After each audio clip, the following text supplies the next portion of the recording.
What's up, guys? I just got out of seeing a new Gran Turismo movie based on a true story. And yeah, marketing for this movie has been everywhere. I know it already made $22 million internationally. I know they've been doing fucking preview screenings for this movie for the longest.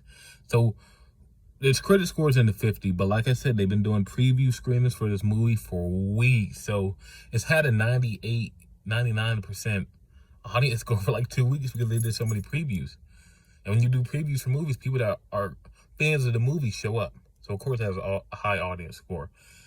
I am more in the middle between the critics and the audience. Does the movie have something has great moments about it? Yeah. But everything good about this movie has nothing really to do about the script or the story, really. Like, I know this happened in real life, but I felt like, man, they dramatized the fuck out of all of this. And I feel like there's some things that were interesting that I don't know anything about this dude. I never played Gran Turismo. So I'm going off the facts that they gave us in the movie, and I feel like the facts that they gave us either felt dramatized or felt underdeveloped. Like, why the fuck? It follows, like, the first 20 minutes, it follows the story beats of a biopic sports movie. All the tropes you will usually see in a biopic or a sports movie. It follows those tropes. And after the first 20 minutes, then we get into the academy. Getting into seeing John do all the crap that he does, the GT Academy. I feel like that was awesome. So that's why I was like flipping back and forth from being on this movie side to being annoyed by this movie. I felt like there were a lot of scenes in here that did not need to be in this movie.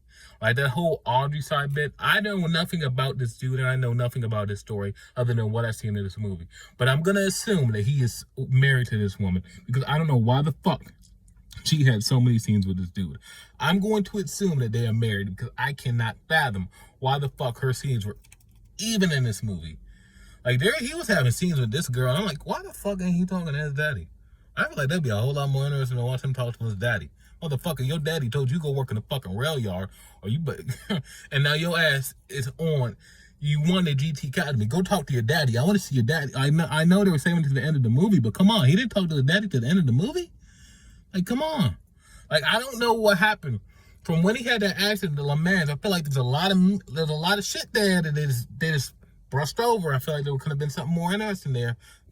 I know nothing about this man, but that is my hunch. That from when he had that accident to Le Mans, there's a lot of shit they did not talk about. That's just my hunch. But like I said, like I flipped back and forth. When this movie was like, when the actual racing was happening, the meat and the bones, what is about Gran Turismo racing.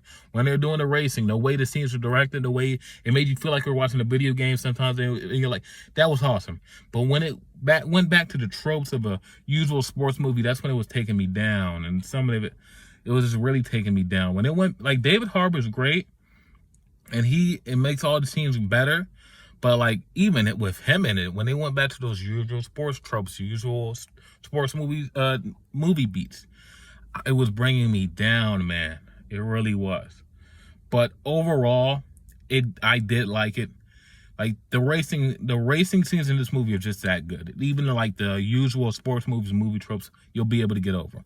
That's how good the actual racing in this movie is. So, Gran Turismo, I give it a 6 out of 10. I liked it. So I'll give it a 6 out of 10. I recommend it. If you want something good to watch, it is long. It's 2 hours and 15 minutes. It does not need to be 2 hours and 15 minutes. It barely needs to be 1 hour and 45 minutes. If you ask me, they could have trimmed this shit real down. They could have really trimmed it down. So Gran Turismo movie, based on a true story, 6 out of 10. Peace.